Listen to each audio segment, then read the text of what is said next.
Let's talk about ghost followers, because you're obviously here because you're interested in like potentially removing ghost followers. You know, maybe your Instagram engagement is kind of not ideal. Maybe you use some of those bot services to get some of those like fake followers or real followers where there's like unfollow and follow situation going on, and then you ended up with a whole bunch of people that are either not ideal, or they're not engaging, or they're not even like real people at all. And you're hearing from a lot of different places that it might be hurting your engagement rate. A while ago, I did a video talking about how I was removing a whole bunch of ghost followers. If you haven't seen that video, definitely check it out, because I shared with you how exactly I did it. They don't necessarily approve of a lot of third-party software, so I did it manually for the most part. But since then, I've been getting some questions from people asking if I did actually notice it impacting my engagement. Has my engagement rate gone up?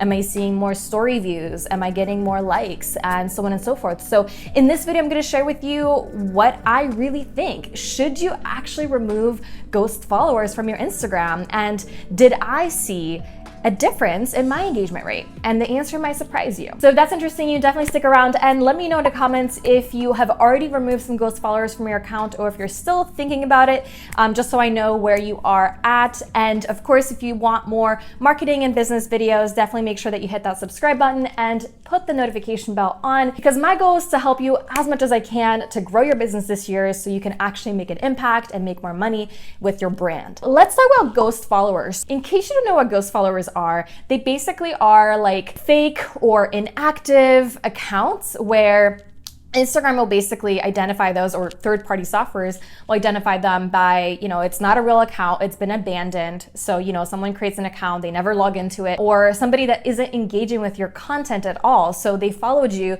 but then they're never engaging with your stuff. They're not liking, they're not commenting, they're not sharing, they're not doing anything. They're just kind of there to boost your follower number up. And of course, it's also people that are not real people. So they're created by a lot of these third-party, follower growth services, where all of a sudden you're going to get a boost of like thousands of people following you for, you know, not a whole lot of money, and your numbers look higher, but a lot of these accounts that are following you are just like not real accounts. And I've seen a lot of people on YouTube talking about removing, like mass removing, 10, 30, 40,000 ghost followers in one click. And you can certainly do that. There's definitely softwares to do that. And if you're thinking about it, I just want to say one thing. And this one thing is best illustrated with a story. I recently met someone that is not an entrepreneur. They just have a regular job. And I was talking to them and I asked them like, hey, do you have Instagram? Would love to follow you. And they're like, yeah, I do. And when they showed me their account, I kid you not, it basically looked like a ghost potential follower. Like it looked like a fake person. There was no picture of the person. Nothing was listed on the profile. She hasn't posted anything on her Instagram, but guess what? She was actually using Instagram, and she wasn't even using it the way normally people use it. Like she wasn't like super engaging with it, but she used it to consume content of people she was following. But that doesn't mean she was like super high engagement, commenting on everything and sharing everything and posting in stories and things like that. She just kind of wanted it to be connected with all the people that also like to use Instagram, but she just wasn't an Instagram person, which made me aware that there are actually probably a whole lot of people out there that might be following you that are real people, but they just don't really use Instagram the way a lot of the other people do. So, when it comes to removing ghost followers, especially using a software that's going to be like, 10,000 people, they're all ghost followers, let's remove them in one click, you're probably going to be removing some people that are actual real human beings that are actually following you, because they just don't know how to use Instagram, or they don't want to be in the whole Instagram game. They're just consuming the content. Obviously, if you have like 100,000 followers and you're looking to just like clean it up, I guess they can follow you again if anything. If they really care, I guess they'll follow you again. But if you have less people than that, I think probably doing a more manual process will make more sense, so that you're not getting rid of some friends or family members that maybe just don't use Instagram the way that you do. Oh, and I just realized that I'm actually telling you to remove ghost followers, but you don't actually know if that is what you should actually be doing. So I want to share with you my experience on, did my engagement rate go up, or what happened after I removed these like 3, 4, or maybe 5,000 people that were following me that were ghost followers. So I don't remember exactly how many people I got rid of when I did that whole sweep, and a lot of it was really manual, but so I'm gonna be totally honest with you because I know a lot of you guys were asking. I actually did not see a difference in my engagement after getting rid of ghost followers. So I'm a little bit conflicted about it because it's not like I got rid of that many people. I think I got rid of maybe 3,000 or 4,000 ghost followers. So my account was, I don't even remember, it was a while ago. But I got rid of a bunch of people, and you know, at first I was like, yeah, my Instagram story views are going up. But then that was happening because a lot of people started using bot services to watch people's stories, and it's not actually them. They're just doing it to, like, you know, whatever, you get it, bots. Yeah, I actually did not see a difference in engagement. My engagement stayed pretty much the same. So should you be removing ghost followers in order to boost your engagement?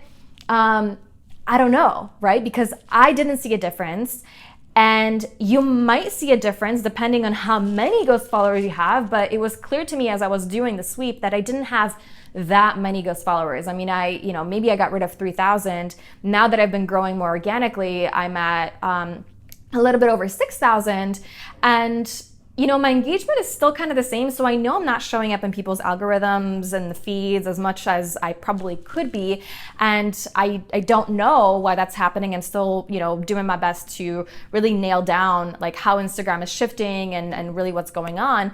But, you know, would I have removed those ghost followers if I knew?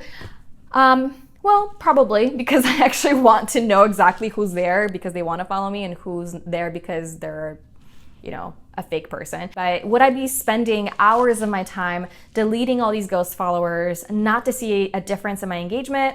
I don't know. I guess you'll have to do the analysis of that yourself and see if it makes sense, because I think every account is different, and it's just really about how you feel about it, you know? So I wanted to have as many people that are real on my account as possible. I didn't want to have a whole bunch of fake people on there. And I think that if I had like 10,000 plus fake people following me, you know, it's like fake popularity, it's social proof, but like, is it really? If no one's engaging with you, it doesn't really do anything for you, right? So it might actually be more disappointing because you're like, yeah, you have 10,000 people that are following me, awesome, but none of those people are real. I think that's actually a bigger hit to the ego than if you had like 100 people following you who are all engaging with you, or maybe most of them are actually engaging with you. So I think you just have to think about what you actually want, what your big goals are.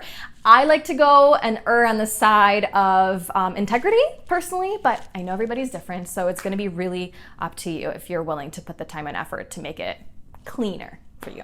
Now, if you are thinking about removing ghost followers, I actually wanted to share with you 3 things to consider before you remove the ghost followers, because I don't recommend that you remove any ghost follower unless you do these 3 things. Number 1 is that you are willing to actually start with a smaller number of followers. So if your self-worth is attached to the number of people that are following you, like a lot, and then you're gonna remove them and you're gonna all of a sudden feel like weird about it and you're gonna feel not good enough. Like, number 1, first make sure that you work on those mindset issues, because that's not a good thing to have regardless, because you're probably finding it in other places too. And anyway, I'm not gonna go down that road, but just be aware of it. Like, why do you want a lot of followers? You know, where's that coming from? Why would you wanna inflate those numbers with fake people? And only do it if you can actually feel excited about having less people following you. You know, if you can feel like, yes, I'm excited to have a clean slate. Now I have all these people that are following me, there's less of them, but I'm feeling more connected to them. I can actually create a relationship with them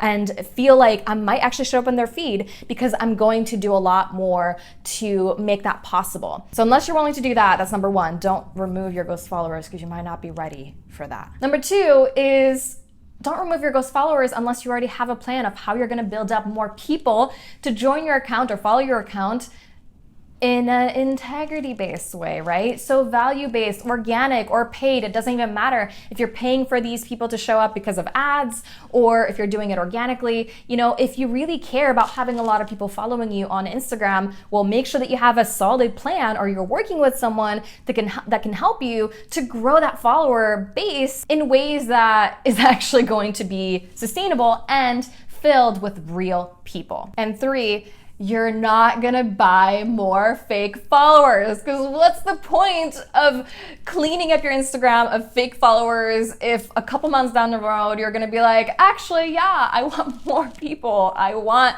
these inflated numbers because popularity, oh my God, right? Like, if you're just gonna do it again, you might as well not clean it up yet. You need to work on creating a core base of followers, not caring about how many people are following you. I mean, there's so many people teaching about like how to, you know, get 100,000 people, and that's great if they're real people, but like, who gives a crap if they're like fakes? Like, doesn't matter. There's so many people I know that are making 6, if not 7 figures from their business without having a massive following. In fact, I have a multiple 6-figure business and I only have a little bit over 6,000 followers on Instagram. And guess what? Most of my clients are not coming from Instagram, right? It just recently started where I started getting more customers and more people signing up for the academy from Instagram. But for all these years, it was mainly other platforms and real relationships. So, you know, make sure you're focusing on the right things. You're not just chasing the quick fix and, you know, the quick inflated social proof, like fake follower fix, because it's not going to do anything. You're just going to waste money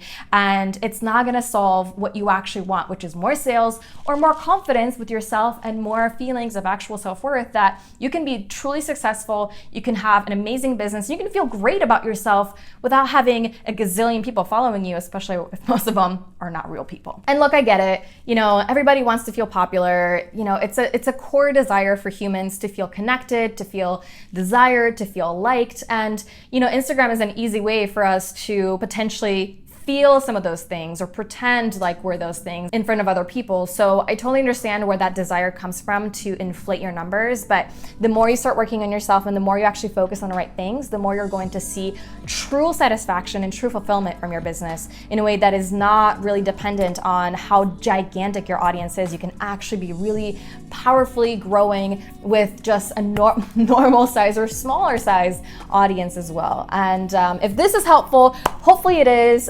I would love for you to see my other videos. I love having you here. My commitment for this year is to show up as much as possible on YouTube and create a lot of value for people and entrepreneurs that are looking to grow their business with my content. So would love to see you in there. And if you're on Facebook, would love to have you join our Facebook group as well. You can look up Impact Making Coaches on Entrepreneurs. Would love to see you in there. Thank you so much for watching and I'll see you in the next video. Mwah! Yay! This is where things get weird. At the end of each video, I just get a little weird because I never know how to end them. That's that. Bye!